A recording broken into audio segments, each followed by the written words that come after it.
Welcome to the Watch Reactions channel, where we dive deep into watch-related rabbit holes and try to surface some of the history behind angles that many might overlook. We're talking the science behind electroluminescent backlights, the LCD display, electric watches, and so on, where I hope you'll learn at least one or two new nuggets, even if you are a watch nerd yourself. Now, we've gone down a few Casio rabbit holes recently, and I still do plan to do more, but I was inspired by Father's Day and a hand-me-down I'd received from my dad of a Seiko Kinetic SQ5 titanium. Now, I've never really bonded with it, and it's not really triggered my enthusiasm, so I've started to think, let's dig into some history behind all of this automatic quartz idea, which does sound like a contradiction, right? Now, I've referenced my sources throughout, but two ones that I've drawn most heavily on are the 2003 Journey in Time, The Remarkable History of Seiko, and as always, the excellent 1994 Watch, A History of the Modern Wristwatch by Pieter Doensen. Definitely check both of those out. So let's start with some of the science that sits behind all of this. Well, level one of transferring our energy into tools is mechanical power through things such as a nutcracker, where mechanical force is magnified through leverage. But when we really get talking is when we can convert human effort into electricity. Now, a key component here is, of course, Britain, with Michael Faraday, who is basically the absolute main man in the field of electromagnetism and indeed electricity more generally.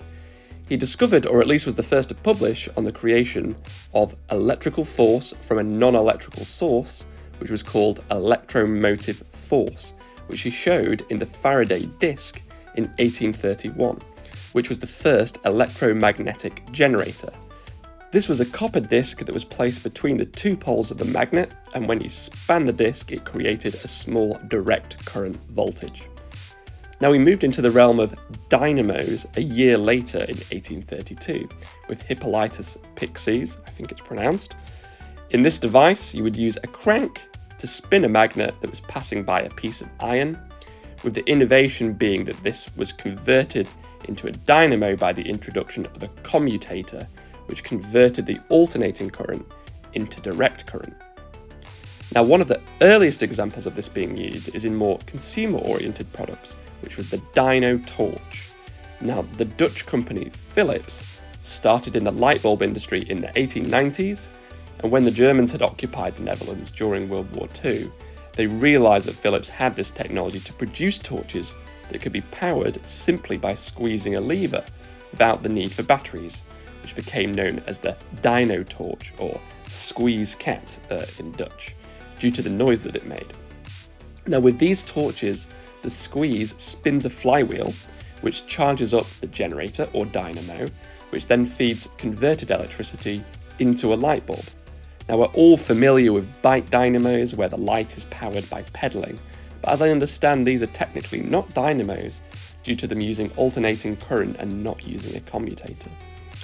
As illustrated by an excellent PhD thesis that goes into this topic that I read in the research for this, the idea of folks pedaling away to generate electricity goes back to as early as 1914.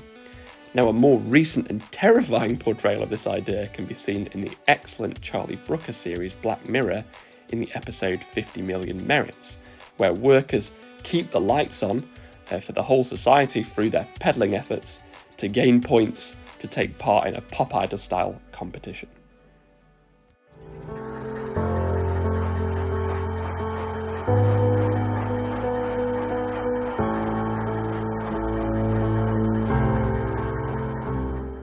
Although dynamo technology has largely been superseded by other areas, it did still find some niche areas of usage up until recent times, and with slightly more noble aims of providing technology for Africa, in this instance with the famous Bayless radio that came to prominence in 1994 episode of Britain's Tomorrow's World. This particular spring then drives through a gearbox and some electronics, a generator, which in turn propels the radio.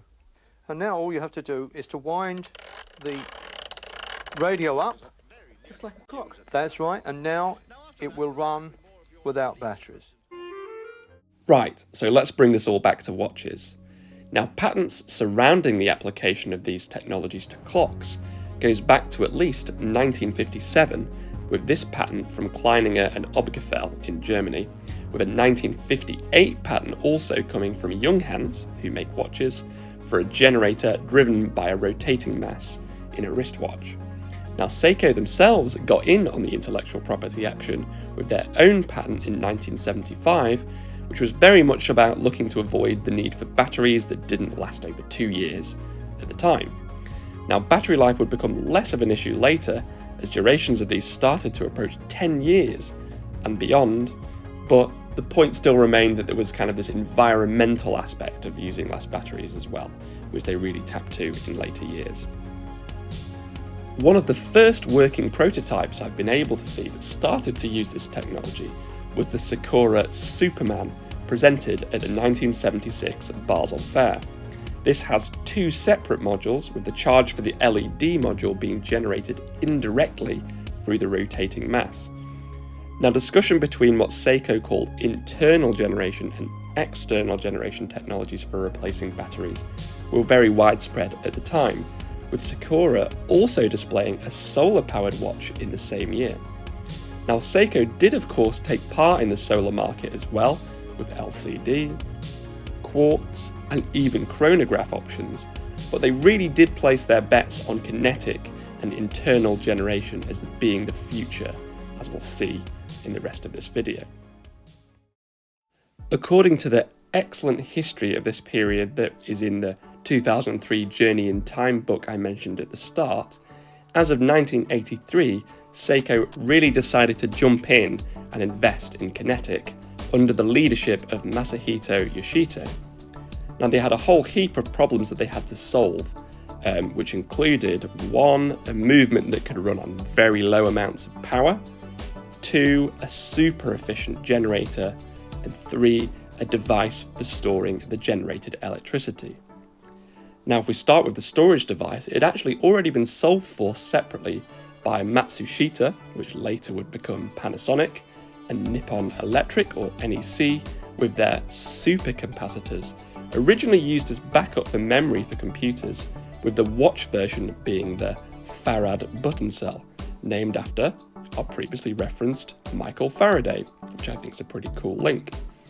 Now, the simple version for folks like me, from explainstuff.com amongst other sources, is that if you imagine that the electricity between the 2 metal-coated plates is water, then the plates soak up this electricity, which is then stored in the form of potential energy within an electrical field. And you can see a nice diagram from this excellent video from EV Tech Explained, with the left showing the supercapacitors before and after is on the right hand side. Now, as is the preferred way with Seiko, they would later develop their own in-house version through their Seiko Instruments division, which was the SL920. Now, as we'll come back to, early failure of this component is one of the main reasons why there were so many faults with some of the earlier kinetic movements, including my own. The second key component was somehow enabling a movement to function that could be powered by much lower voltages than traditional quartz watches needed. Now, the innovation that was the biggest contributor to unlock this problem was the voltage multiplier. Now, if the voltage within the capacitor falls below the 1 volt that's needed to drive the quartz movement, the voltage multiplier steps in and steps up the voltage. Third, the generating unit, or the dynamo of the watch, starts with the rotating weight that, as you move around, it moves it, just like an automatic watch. This then goes into a gear chain that harnesses this energy and maximizes it through a very cool piece of technology, which is a rotor floating in a magnetic field that, due to the lack of friction, rotates at ridiculous speeds. And this generates the electromotive force that we discussed previously, with a generating coil block transforming this into electricity, which is then stored in the supercapacitors that we've already talked about. From there on in, things like any other quartz movement with a stepping motor, driving the movements of the hands, and the oscillating tuning fork-shaped crystal regulating the time. Now, that's a lot of stuff coming all together, right, which really ups my appreciation anyway of this whole movement. In 1986, Seiko presented a version that still retained the winding function rather than solely relying on wrist rotation, and this was the first analog quartz watch without a battery, and this was the 8T23. As the Journey in Time book describes it, it's at this point that the whole project had actually essentially been cancelled due to high costs, likely high price, and the chunkiness of the watch compared to the fashion of the time. But the excitement of the European audience, that had less excitement around solar due to the darker conditions, as compared to the flatter response that these would receive in Japan, really triggered Seiko management to turn the engines back on and to bring Kinetic back onto the radar. This renewed energy resulted in the automatic generating system, or the AGS, which was the 7M22 movement, which was launched in 1988 in Germany and then later in Japan. Now, after quite a few complaints with the first SMW series, which had a lot of failing units, Seiko doubled down to develop the 5M22 and 25 models that improved to a degree on this efficiency, with the 5M23 being when the brand Kinetic was first adopted, in addition to the AGF referenced that was used until then and would continue to be used throughout the 90s. With the 5M series, we would see the first kinetic diver that I've seen referred to as the Starfish for obvious visual reasons, with the watch beside it being the ladies' caliber that was later developed, the 3M. Now, other divers were also put out, as apparently this was an area where the kinetic movement was seen as being particularly valuable due to the non-reliance on batteries, with more elegant versions of the 3M ladies' watch also being launched later. Other innovations in this time would be the slim 4M movement and also the very tiny 1M movement. These commercials from the early 90s give you a feel for how the range was being positioned at the time. Kinetic watch. We applied for 50 patents.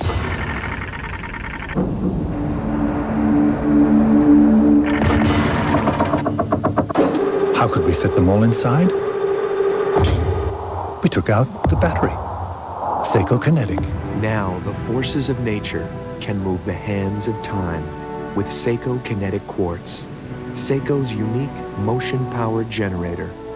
Its precision quartz timekeeping technology that doesn't need a battery, doesn't need winding, just the natural force of nature produced by the everyday movement of you. Seiko Kinetic Quartz, the next movement in the future of time.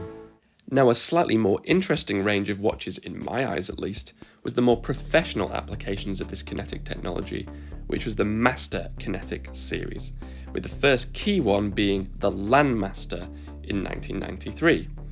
The 1994 version on screen was actually used by a legitimate explorer, Mitsuru Oba, in 4 different polar expeditions. The later 1998 to 1999 model was also used in a solo crossing of Antarctica with this very cool South Pole kinetic model, and there was also a transpolar world record version, the SBC W009 in 1997. Hopefully you're slightly persuaded these are starting to become cool now. In 1995, we see the AGS version of the Seiko Scuba Master SBC W003, sometimes referred to as the Stingray, which was a one-piece titanium case and housed the 5M45 movement. Check out this 1997 version, the SBC W007, that's linked to Cuban freediver Francisco Pipin Ferreras, who broke the record that year. There does seem to be some controversy a few years later that you can look into yourselves, which was chronicled in the book you can see on screen, which seems to be in process within the Hollywood machine. Now, in 1996, according to the Take Time with Patrick Marlin YouTube channel, who shows a really great looking version of it, we have the AGS Flightmaster with the funky textured silver and black 24-hour bidirectional bezel, the GMT hand, and the 5M45 movement. Now the Kinetic brand would actually be deployed in later versions of this watch. Another technological evolution that I'll bring in at this point is the Kinetic auto relay function that enabled the watch to go to sleep, to save power, and then kick back in again at a later time. Now, of course, Seiko weren't the only manufacturers that made a play in the field of automatic quartz watches.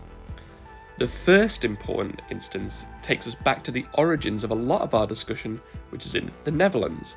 Now, although the founders of Kinetron struggled to originally secure patents due to some of the pre-existing ones that we discussed that go back to 1957, they still exist today, looking at the snappily described energy harvesting systems for self-powered products, with their original innovation being the small multi-pole generator in 1984.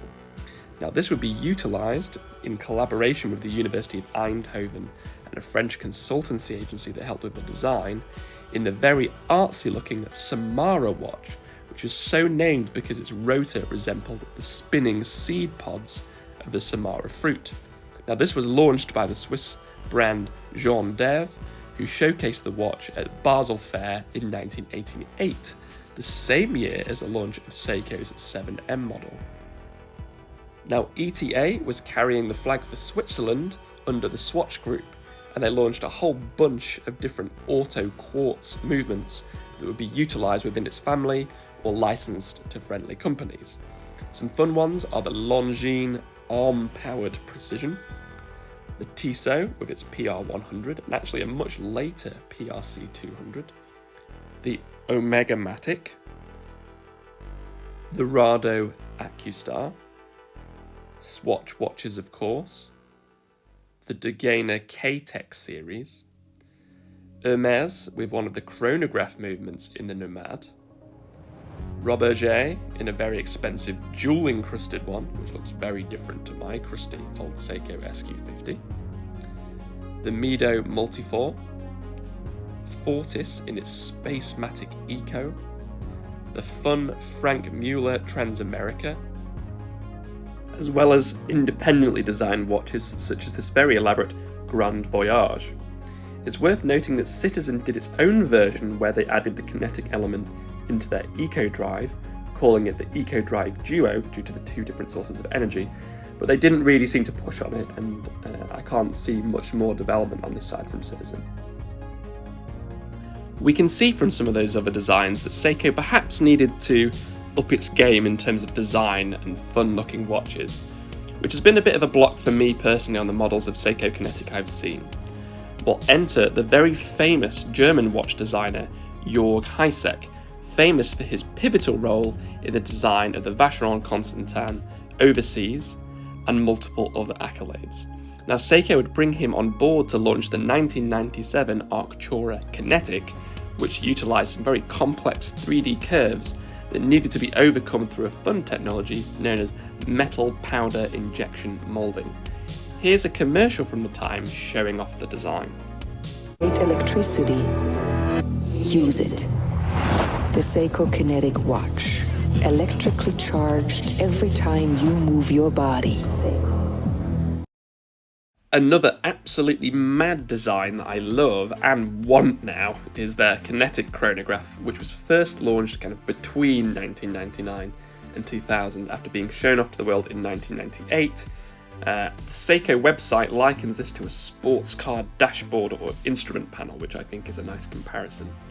The significant power boost needed to drive the chronograph, which is 3 times more than the previous movements, was achieved by the 9T82A module. I particularly like this black version that I saw on eBay too that I had to put in. So to complete the Seiko Kinetic story, there's a few final innovations that we need to look at.